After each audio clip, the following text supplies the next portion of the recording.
Hello friends, welcome to pregnancy Saheli. आज इस video में हम डिस्कस करेंगे कि आपकी प्रेगनेंसी के दौरान कुछ ऐसी चीज़ें हैं जो आपको नहीं खानी चाहिए, या फिर हम ऐसा बोल सकते हैं कि ये चीज़ें खाने से आपकी प्रेगनेंसी में थोड़ी सी दिक्कत आ सकती है। हर माँ यही चाहती है कि उसके बेबी का ग्रोथ अच्छा हो, उसका वेट बढ़े, ब्रेन अच्छे से डेवलप हो और डिलीवरी भी पूरे 9 महीने ख़त्म होने के बाद हो, या फिर उसकी जो ड्यू डेट है उसके आसपास हो। कुछ ऐसी चीज़ें होती है जो खाने में हमारी सारी विशेष को कंप्लीट करती है। वहीं पर कुछ ऐसी चीज़ें भी होती है जो हमें नहीं खानी चाहिए। वो खाने से आपका बेबी पहले आ जाता है, और अगर पहले 3 महीने में खाए तो मिसकैरेज का भी चांस रहता है। उसमें कुछ ऐसी चीज़ें हैं जो बेबी के ब्रेन डेवलपमेंट में रुकावट ला सकती है। तो चलिए बात करते हैं कि आपको ड्यूरिंग प्रेगनेंसी खाने में कौन सी चीज़ें अवॉइड करनी चाहिए। फ्रेंड्स, वीडियो स्टार्ट करने से पहले मेरी आपसे एक रिक्वेस्ट है कि आपको वीडियो पसंद आए तो लाइक कर दीजिए, अपने फ्रेंड्स के साथ इन वीडियो को ज़्यादा से ज़्यादा शेयर करें, और कुछ क्वेरी है तो हमें कमेंट सेक्शन में ज़रूर लिखें, और चैनल पे नए हैं तो चैनल को जल्दी से सब्सक्राइब करें। चलिए अब वीडियो की शुरुआत करते हैं। तो सबसे पहले आता है स्प्राउट। जी हाँ, आपने सही सुना, स्प्राउट। सब जानते हैं कि वो खाने से अच्छे होते हैं, बेबी की ग्रोथ के लिए अच्छा होता है, उसका वेट भी बढ़ने में अच्छा होता है, लेकिन उसका तरीका आपको अच्छे से फॉलो करना है। यदि आप स्प्राउट कच्चे खाते हो तो वो अच्छा नहीं है। उसकी बजाय आप बॉईल करें और खाएं तो वो बेबी के लिए बहुत अच्छा रहता है। और यदि आप कच्चे ही स्प्राउट खाओगे तो उसके अंदर के जो बैक्टीरिया होते हैं वो आपके बेबी को नुकसान कर सकते हैं, या फिर आपको डायरिया या वॉमिटिंग जैसी तकलीफ भी दे सकते हैं। नेक्स्ट पॉइंट है कच्चा दूध, यानी कि अनप्रेस्चराइज्ड मिल्क। मिल्क आपके बेबी की ग्रोथ के लिए बहुत ही अच्छा होता है, पर यदि आप बिना बॉईल किया हुआ मिल्क पिएंगे तो वो आपके पेट को और अंदर पल रहे बच्चे को भी नुकसान कर सकता है।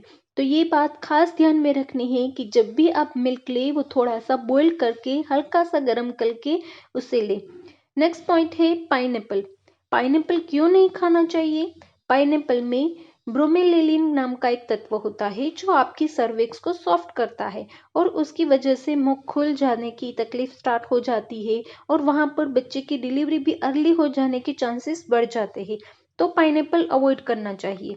यहाँ पर एक बात क्लियर कर देती हूँ कि ऐसा नहीं है कि पूरे 9 महीने में आपको एक बार भी पाइनएप्पल नहीं खाना है, लेकिन जितना आप बिफोर प्रेगनेंसी में खाते थे उतना नहीं खाना है। ज़्यादा मात्रा में लोगे तो वो आपके सर्विक्स का जो प्रॉब्लम है वो बढ़ जाएगा। थोड़ा खाने से या फिर वीक में 1 या 2 स्लाइस खाने से वो चलेगा, उसमें कोई प्रॉब्लम नहीं होगी। हमारा अगला पॉइंट है सेसम सीड, यानी कि तिल। तिल क्या काम करता है? आमतौर पर देखा जाए तो तिल बहुत अच्छा माना जाता है। कुछ लोगों को तिल के लड्डू भी बहुत पसंद है, बट ड्यूरिंग प्रेगनेंसी तिल आपको अवॉइड करनी चाहिए। पहले के ज़माने में जब बच्चे गिराने की कोई मेडिसिन नहीं होती थी, तब तिल, पपीता, ब्रिंजल ये सब ऐसे फूड माने जाते थे कि आपका गर्भ नहीं रुकेगा, अबॉर्शन हो जाएगा। इसीलिए ये सब खाने के लिए मना किया जाता था ताकि बच्चे को कोई हार्म ना हो। लेकिन ऐसा नहीं है कि आप खा ही नहीं सकते। कभी कभार आप खा लो तो चलेगा, पर डेली यूज में नहीं खाना है, वो कम कर देना है।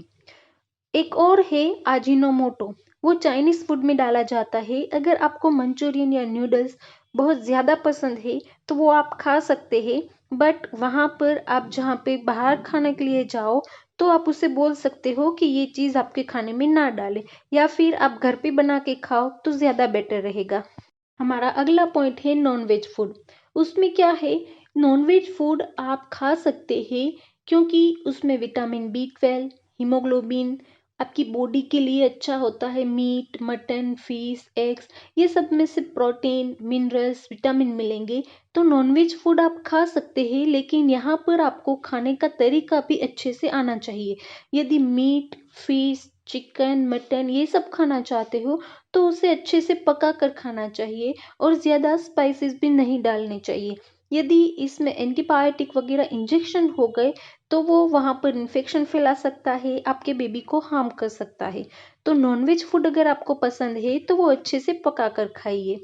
उसके बाद आता है कैफीन, यानी कि आप प्रेग्नेंट है तो आपको 2 कप चाय या फिर अगर कॉफ़ी पसंद है तो 2 कप कॉफ़ी से ज़्यादा नहीं लेना है। उसमें और एक बात है कि टोबैको किसी भी फॉर्म में नहीं लेना है। वो आपके बेबी को बहुत ही हार्म कर सकता है और अर्ली प्रेगनेंसी के चांसेस भी बढ़ जाते हैं। तो आपको अल्कोहल, टोबैको, स्मोकिंग ये सब कुछ बंद कर देना है अगर आप हेल्दी प्रेगनेंसी चाहते हो और बेबी को अच्छी तरह से इस दुनिया में लाना चाहते हो, तो ये सारी चीज़ें अवॉइड कर देनी चाहिए। और सबसे जाना माना फ्रूट पपीता।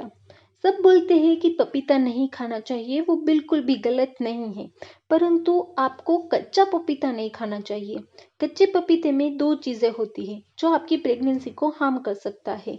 सबसे पहले लेटेक्स होता है जो यूट्रॉन कॉन्ट्रैक्शन को बढ़ा देता है और बच्चा बाहर निकल जाता है। दूसरे दो पॉइंट है पेपेन और पेप्सिन। ये दोनों आपके बच्चे की ग्रोथ को कम कर सकते हैं। तो यहाँ पर ये समझते हैं कि प्रेगनेंसी के दौरान पपीता कभी नहीं खाना चाहिए, लेकिन आपको ये ध्यान में रखना है कि सिर्फ कच्चा पपीता आपकी प्रेगनेंसी को नुकसान कर सकता है। यदि आप पक्का पपीता खाते हैं तो आपको सेकंड और थर्ड ट्राइमेस्टर के बाद खा सकते हैं, लेकिन उसकी भी एक लिमिट है, हर रोज़ नहीं खाना है। आपको वीक में एक बार अगर मन करे तो एक बार खाना है, बट याद रखना कच्चा पपीता बिल्कुल नहीं खाना है, जस्ट पक्का हुआ पपीता खाना है। फ्रेंड्स, और एक बात यहाँ पर मैं बताऊंगी कि यहाँ पर मैंने बताए गए फूड को आप अच्छे से फॉलो करें तो आपको बहुत ज़्यादा फायदा होगा। आपको ऐसा भी नहीं करना है कि पूरी प्रेगनेंसी के दौरान ये सारी चीज़ें बिल्कुल भी नहीं खानी है, पर यहाँ पर जो तरीका बताया गया है उस तरीके से खाओगे तो कोई प्रॉब्लम नहीं रहेगी और आपकी प्रेगनेंसी भी हेल्दी रहेगी। फ्रेंड्स, आई होप आपको ये सारी इन्फॉर्मेशन बहुत अच्छी लगी होगी। तो प्लीज़ इस वीडियो को लाइक कर दीजिए, अपने फ्रेंड्स के साथ ग्रुप में शेयर कीजिए, और कोई क्वेरी है तो कमेंट सेक्शन में हमें लिख के ज़रूर भेजिएगा। और हाँ, अगर चैनल पे नए हैं तो सब्सक्राइब करना मत भूलिएगा। मिलते हैं नेक्स्ट वीडियो में, तब तक के लिए कीप स्माइलिंग।